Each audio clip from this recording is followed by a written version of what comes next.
ॐ भूर्भुवस्वः तत्सवितुर्वरेण्यं भर्गो देवस्य धीमहि धियो यो नः प्रचोदयात्. नमस्कार. नमस्कार. मी अमर जाधव. तुम्हा सर्वांचं आजच्या या भागामध्ये हार्दिक स्वागत आहे. आजच्या या भागामध्ये माझे आजोबा वाल्मिक लिंबाजी जाधव यांच्याविषयी आज आपण चर्चा करणार आहोत. मूळतः थोडक्यात परिचय म्हणजे आमच्या आजोबांचा असा की आमचे आजोबा हे सत्यार्थ प्रकाश याचे अतिशय गाढे अभ्यासक आहेत आणि त्याविषयी आज आपण या आजच्या भागामध्ये आपण चर्चा करणार आहोत. तर थोडक्यामध्ये आपण आमच्या आजोबाचा प्रवास जाणून घेण्याचा प्रयत्न करूया. नमस्कार आबा. नमस्कार. नमस्कार. मग आबा थोडक्यामध्ये तुमचा परिचय द्या. म्हणजे तुमचं लहानपणापासून तुमचं जीवन कशा प्रकारे गेलं आणि तुम्हाला सत्यार्थ प्रकाशची आवड कशा प्रकारे तुम्हाला आवड लागली आणि तुम्हाला ते पुस्तक कशा प्रकारे मिळालं आणि तुम्ही तुमचं शिक्षण नसताना सुद्धा तुम्हाला अभ्यासाची आवड किंवा वाचनाची आवड कशा प्रकारे लागली हे तुम्ही थोडक्यामध्ये आम्हाला सांगा. स्वतंत्र झाल्यावर आमचं लगीन स्वतंत्रच्या काळात आमचं लगीन झालं नव्हतं. स्वतंत्र झाल्यावर लगीन झालं. लगीन झाल्यावर आवाज थोडा मोठा. आमच्या खटल्याला थोडं वाचायला लिहायला येत होतं. चिलं तिथं तिच्या वडील शाळा मास्तर होते खाजगी. तिथे त्याच्या बापानं आपल्याला थोडं शिकविलेलं होतं. शिकविलेलं असल्यावर मग ते आमचं असं करता असं योग पुढे असं जमल्यावर आमचा विवाह झाला. आमच्या घरी झाला. मग तसंच विवाह झाल्यावर नंतर तसंच व्यवहार संसार बघत कळीत चालत मग तिथं कुठं थोडं वाचल्यावर मला लिहायला कोण शिकवलं तुम्हाला? वाचायला कोण शिकवलं? मग ती पुस्तक तिला 12 खड्या तिनं पाठीवर मला लिहून दिले. कोण दिलं लिहून? मालकीनीनंच. म्हणजे आजीनं? बायकूनच तुम्हाला लिहून दिले. पाठीवर लिहून 12 खड्या दिली आणि तुम्ही तसं मी ती 12 खड्या पाठ करीत गेलो. चांगलं त्याचे काना मात्र उकार सगळे शैली ही सगळी व्यवस्थित तिने सांगितली शिकविली. मी काढीत शिकीत तेवढ्या 12 खड्या पूर्ण संपूर्ण पाठ केल्यावर मग कुठं आता साधनं बी तेवढी कुठं तेवढं पाठीवर त्याच्यावर ह्याच्यावर लिहिलं तेवढंच ओळखायचं होतं. अलीकडं कुठं मग ते मोठं मोडी होती तो आता बाळबत मोडी होती. मोडी भाषा मोडी बाळबत होती ती. आता दुकानदाराकडे असलेले ती मोडीमधलं कळतच नव्हतं. मागून ती बाळबतमधलं थोडं समजत गेलं ती 12 खडी वाचल्यानं. मग कुठं बुटं पत्र फित्र काय बिला कागद पडलेलं थोडं वाचायचं नाद लागलं ते तो फुटत अक्षर फुटत सगळं अक्षर. मग असं काही दिवस चाललं. मग तुम्ही सत्यार्थ प्रकाशकडे मग असं एक दोस्त मग आमचा एक राम गुरव पुजारी ते होता किल्लारीमध्ये. मग गुलाब भोसले फुलचंद भोसले त्याच्या दुकानात दुकानावर म्हणून होता. मग तिनं त्याचं काही दिवस सर्वेस असेल काही पुस्तक त्याच्या ती होती आर्य समाजी. त्या लोकांनी ती पुस्तकं साहित्य आणले असतील वाचले असतील.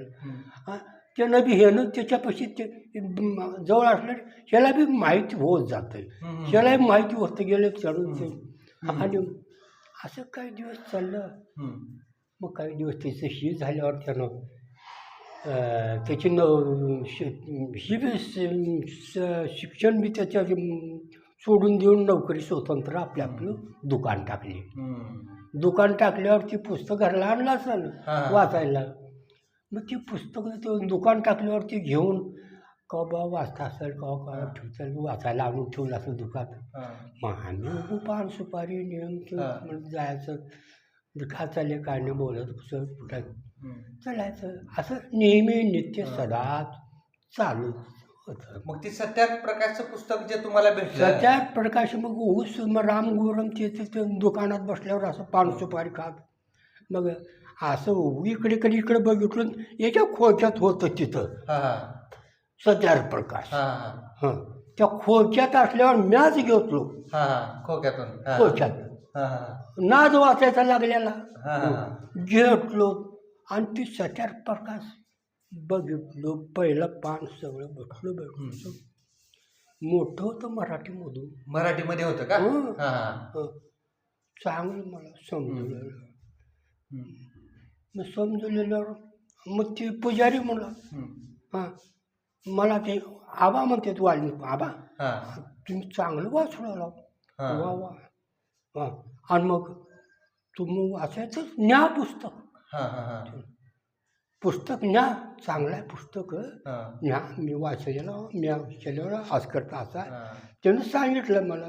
हां हां अमुक ठमणे होतो मी नोकरी होतो म्हणून त्याच्या दुकानात हं. असं मी वाचते मी सगळं हे वाचायला म्हणून घेऊन आलो म्हणला किल्लारीतून. किल्लारीमध्ये हां मग तुम्ही सत्यार्थ प्रकाश तुम्हाला मिळालं मग तुम्ही वाचायला चालू केला. वाचलो मग किती वेळेस वाचला तुम्ही सत्यार्थ प्रकाश मग आतापर्यंत? बाबा लय बारं वाचायचं हां आणि बाकी आता मग आपलं मराठीमधून बी हां, आपले हां. बाळबळ ते बी कागद पुस्तकं वाचत हां सगळं श्रवण होत गेलं. हां पण ते आपलं सगळं आपल्या साहित्यामधून सगळं वाचित गेलो. पण पोथी पुराणाचे बी चांगले मोठमोठे ग्रंथ ते बी वाचित म्हणजे गेलो. पोथी पुराण पण वाचलो तुम्ही? हो, पुराण पण? हो 18 पुराण हे 11 पुराणे 18. थोडी थोडे हां. माहिती ऐकणं करणं पोत्या लावतात का हां देवळानं यानं पोत्या लावतात का हां हां तसं ऐकायचं. हं. पोथी पुराण पोथी पुराण पण तसं ऐकित ऐकत हे नंतर मग सत्यार्थ ही बी माहिती गेलं हां ते बी माहिती होऊ लागलं. हं.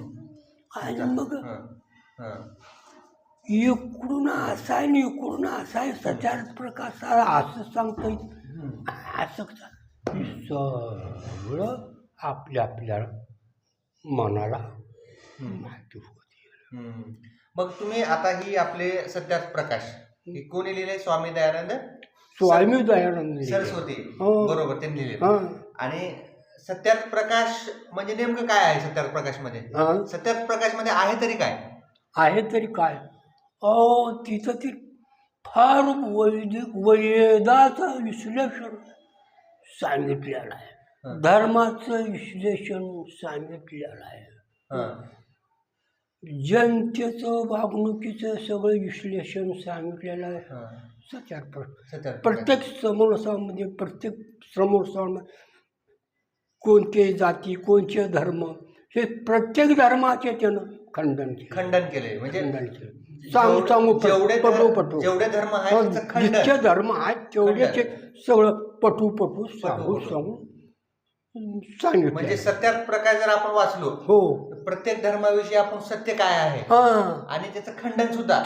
सत्य काय ही बी आम्ही पोते पुराण ऐकायचं ही वेगळंच सापडलं. सत्यार्थ पर्सेंटमध्ये वेगळंच सापडलं. वेगळंच ही वाचितच गेल्यावर आम्हाला वरचवर इकडंच आकर्षण म्हणजे आवड निर्माण झाली. आवड झाली. किती वयाच्या किती वर्षापासून तुम्ही वाचता सत्यार्थ प्रकाश? वयाच्या 20-25 20-25 वर्षापासून पुस्तक वाचता? हां 25 वर्षाच्या पुढून. बरं उपनिषद किती वाचला तुम्ही आता? हां उपनिषद हां मग पुन्हा उपनिषद हे पुणे सारे संमेलन होत कुठं संमेलन जी माहिती घेतली सत्यार्थ प्रकाशला मला कळल्यावर मी कुठं संमेलन आहेत कुठं आहेत असे कुण्या गावात आहेत त्या गावाला जायचं. त्या गावात तिथं गावाचं आमच्या गावातला एक श्रीमंत पाटील म्हणून होता. श्रीमंत पाटील म्हणून त्याचे एक जे औरादचे गुरुजी होते आवराची गुरुजी त्यानं शिकविल्या. ते श्रीमंत पाटील त्याच्यापाशी येते ते जाते ते येते ते जाते ते. हो, मग त्यानं का बाबा श्रीमंत पाटील त्या गुरुजीला घेऊन आले कारल्याला, 1-2 बाऱ्या घेऊन आले. मग त्याची आमची चांगला परिचय बैठक होती याला. हा मला चांगली भर पडली. ते हरिश्चंद्र गुरुजी आवराची अजून आहेत का? हां, अजून हरिश्चंद्र गुरुजी आहेत. मग असं आम्ही मग कुठं असं त्या लोकांच्या संघटना आम्ही सुरू केलं. जाणं कुठं कार्य आहे. आता मग मला सांगा, ईश्वर म्हणजे काय? ईश्वर कशाला म्हणायचं? ईश्वर म्हणजे काय? ईश्वराची व्याख्या आपण कशी करायचं? सत्यार प्रकाशामध्ये तर ईश्वराचं निराकार सांगितलंय. निराकार. त्याला आकार नाही. म्हणजे ईश्वराला आकार नाही. निराकार, त्याला आकारच नाही सांगितलं सत्यार प्रकाशामध्ये. निराकार म्हणजेच ईश्वर. निराकार ईश्वर तो पूर्ण ब्रह्मांडात, पूर्ण देशात भरून उरलेला निराकार. ईश्वर पूर्ण ब्रह्मांडात आहे. पूर्ण ब्रह्मांडात निराकार आहे. त्याला आकार नाही. असा आहे तसा आहे. त्याला म्हणजे लेश नाही. तो जन्म घेत नाही. निराकार म्हणजे प्रश्नच नाही. गुणाच्या पलीकडे का गुणात आहे? मग आणि आम्हाला त्याचे भेटलं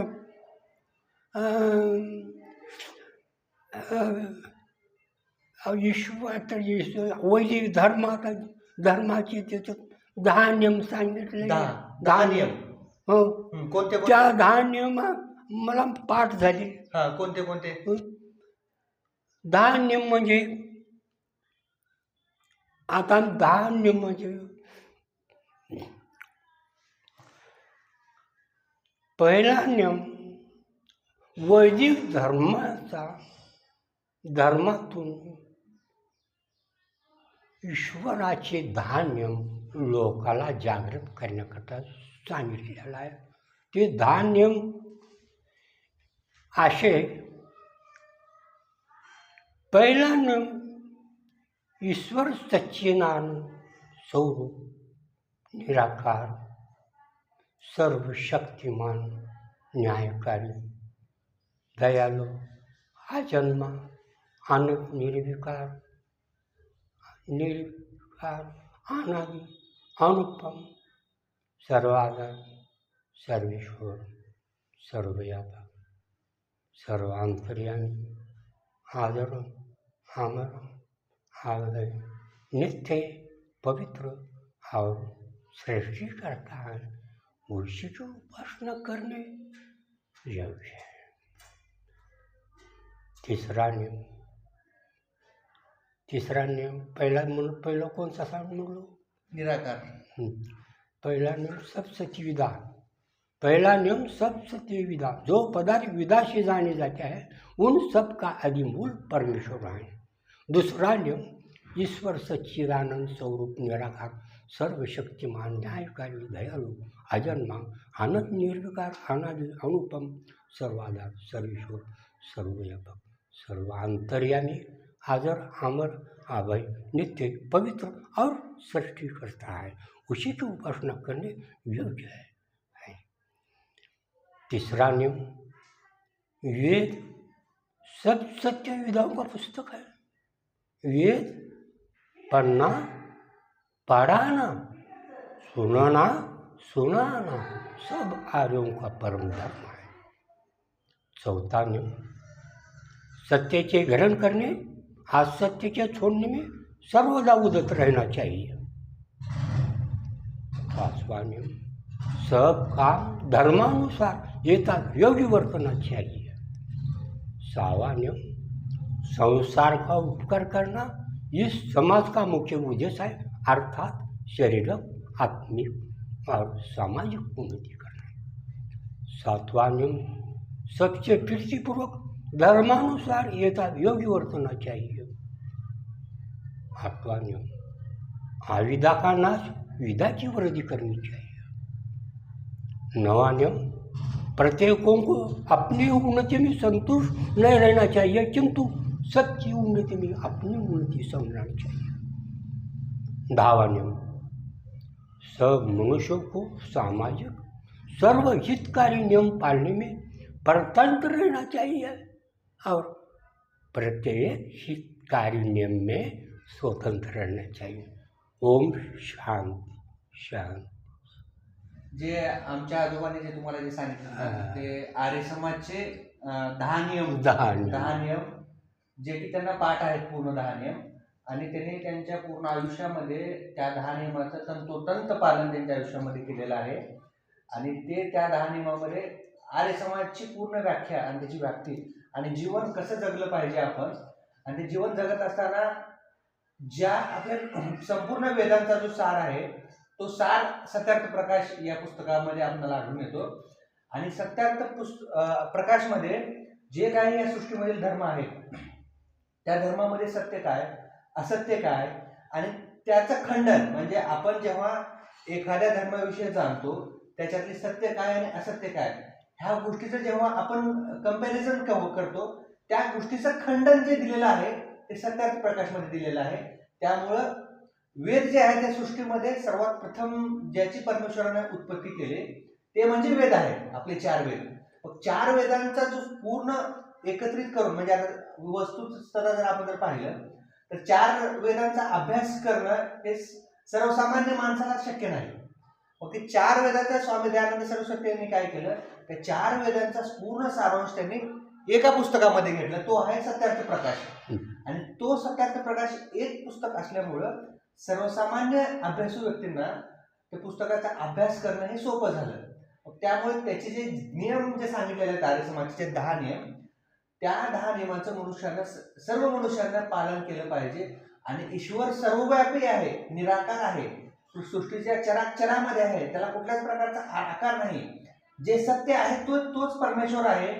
हे आर्य समाज आपल्याला जीवन जगत असताना एक चांगल्या प्रकारचा रस्ता दाखवण्याचं प्रमाण करतं. आणि आमचे आजोबा लहान वयापासूनच त्यांना लिहायची म्हणजे लिहिता येत नव्हतं, पण त्यांना त्यांच्या आपल्या बायकोकडून त्यांनी लिहायला शिकलं.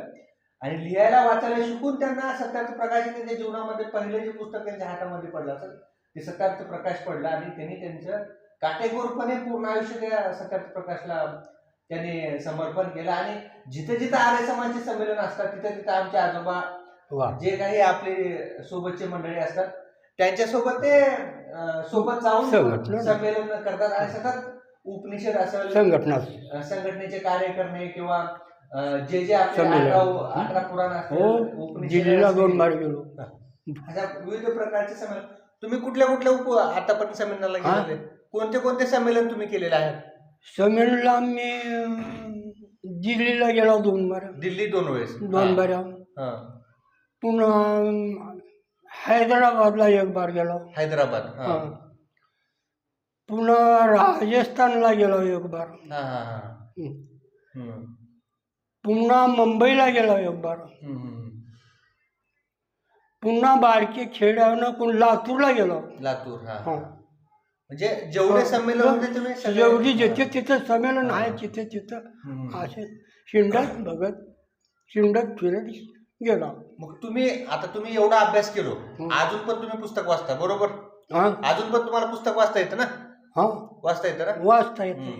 मग तुम्ही युवकांना काय मार्गदर्शन करणार? म्हणजे तुम्ही एवढा अभ्यास केला ना आतापर्यंतचा, मग तुम्ही तरुण मुलांना काय उपदेश देणार, काय मार्गदर्शन करणार? कुणाला? तरुण मुलांना तुम्ही काय तरुण मुलाला हेच मार्गदर्शन मी सांगणार. वैदिक धर्मातले पद्धत, वैदिक धर्माची वाट कशी आहे हे सांगित जाणार. 4 वर्ण आहेत बाबा. 4 वर्ण तर अशी वर्ण आहेत 4. त्या 4 वर्णाप्रमाणे लोकांनी वागायला पाहिजे. तर तुम्हाला ही आपला देश सुधारतो, आपली जनता सुधारती, लोक चांगले राहतात, कुणाला समजून वागतात, चांगले चालतात या वैदिक धर्मापासून. बरोबर. मग ह्याच्यापासून सगळे आबादानी होती, लोक समाधान शांत राहते. जे सत्यार्थ प्रकाश मध्ये जे सांगितलेलं आहे हा त्या सत्यार्थ प्रकाश मध्ये ईश्वराला प्राप्त कसं करायचं? हा ईश्वराला प्राप्त कसं करायचं? ईश्वराला प्राप्त, हा आता ईश्वराला प्राप्त करायचं म्हणल्यावर एक तर पहिलं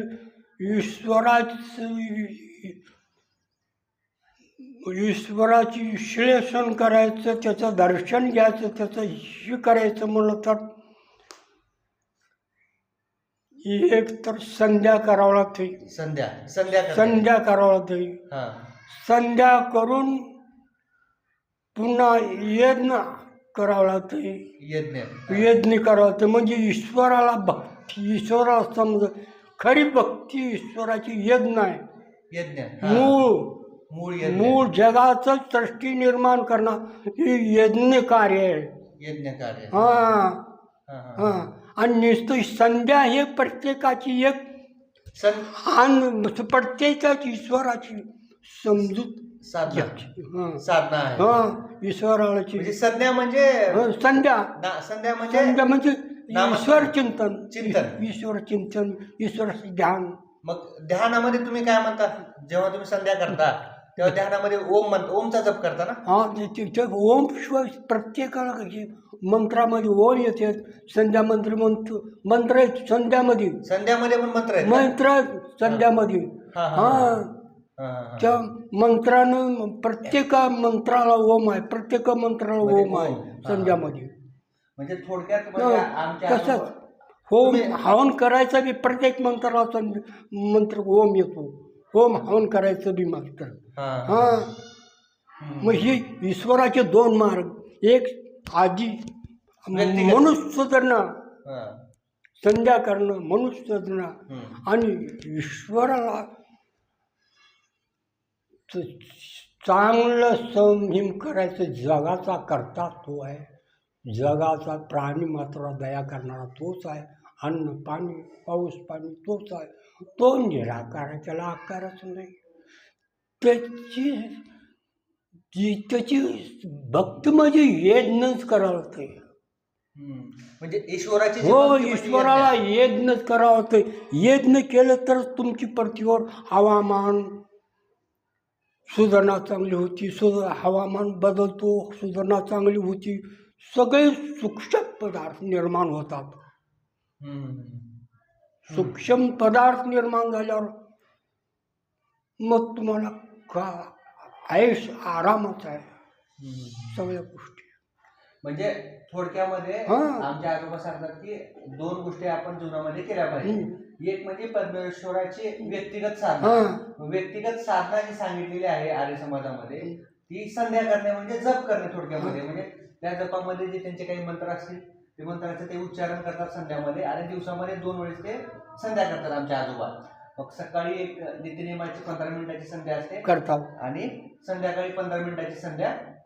आणि दुसरं म्हणजे वैदिक धर्माप्रमाणे जे सांगितलेले की ईश्वराला सगळ्यात जास्त जी प्रिय जी गोष्ट आहे ती म्हणजे यज्ञ करणे. यज्ञामध्ये आपण आहुती देणे आणि जे काही ते आर्य समाज पद्धतीमध्ये जे काही मंत्र सांगितलेले आहेत त्या मंत्राप्रमाणे जी विधी आहे ते पूर्ण करणे. हे 2 गोष्टी परमेश्वर प्राप्त करण्यासाठी ह्या 2 गोष्टी प्रत्येक मनुष्याने केलंच पाहिजे हे सांगतात.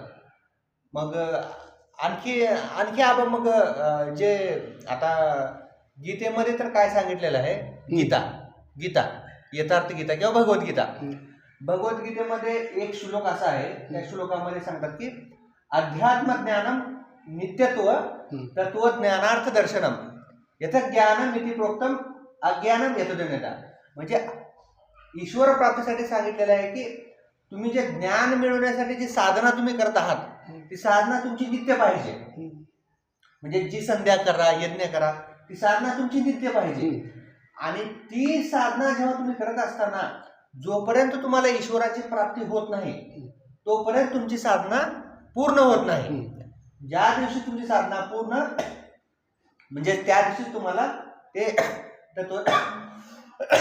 त्या दिवशीच तुम्हाला ते ईश्वराचे दर्शन होईल. आणि त्याच्या जर प्राप्ती नाही झाली तर ते अज्ञान आहे असं स्पष्ट गीता सांगते. मग आणखी आजोबा तुम्ही काय सांगतात? काय आता तरी हे आता हे आम्हाला नंतर सगळं वाट मिळाली. पुढं फार दिवसाकडूनच मार्ग सापडलेला. मग हे संसार पाणी करीत असंच चला आलो. ठीक आहे. नमस्कार मंडळी, परत आपण भेटूया पुढील भागामध्ये. आमच्या आजोबाचं वय किती आहे आजोबा तुमचं आता? माझं वय आता 100च्या पुढे 1-2 वर्षाचं. म्हणजे आमच्या आजोबाचं वय 100 वर्ष तरी आहे सध्याला. आणि तरी पण आमच्या आजोबांना अजून पण पुस्तक वाचता येतं आणि पूर्ण वाचतंय. आणि पुस्तक वाचताना तुम्हाला झोप छान लागते. झोप अजून पण लागते ना पुस्तक वाचत असताना? झोप पण लागते ना छान? झोप व्यवस्थित आहे तसं काही नाही. आता ते म्हणजे मनुष्यानं जर वाचन नाद आहे फक्त वाचतो आणि तेच साहित्य वाचतो. मी दुसरं साहित्य आहेत माझ्याकडे साहित्य आहेत, पुस्तकं बरेच. ते असं कुठं समेलला गेल्यावर ते आणायचं, त्याचं पुस्तक करायचं, असं कर्म वाचायचं नाद. दुसरी पुस्तकं वाचणार आपली. म्हणजे मुळात सत्यप्रकाशच्या पलीकडे कुठे वाचत नाही. दुसऱ्या पुस्तकाची गोडीच नाही. एकच गोडी म्हणजे सत्यप्रकाश. सगळ्या वेदांचा सार सत्यप्रकाश मध्ये पूर्ण जीवन यांनी समर्पित आपल्या सत्यप्रकाश. हर्ष शाळेत आहे, हर्ष फार खऱ्याचं साहित्य आहे, खोट्याचं साहित्य म्हणून ह्याचीच गोडी लागली. आणि ही दुसरं हुडीचं गेलं तर सगळं गदळ. बरोबर सगळं गदळ. आणि इकडं हुडकीत गेलं तर सगळं चांगल्या गोष्टी, सगळं चांगलं. हुडकी किती बी खोल हुडकी जावा सगळं चांगलं आहे. का चांगलं? वेदापासून उपनिषद सांगत गेलेत. वेदाचे बुडं उपनिषदाला सांगत गेलेत. ही आम्ही वाचित त्याची पुस्तकं, विद्वान लोकांची पुस्तकं, भाषण ऐकायचं, भजन कीर्तन काय ऐकायला जायचं, हे सगळं माहिती होत.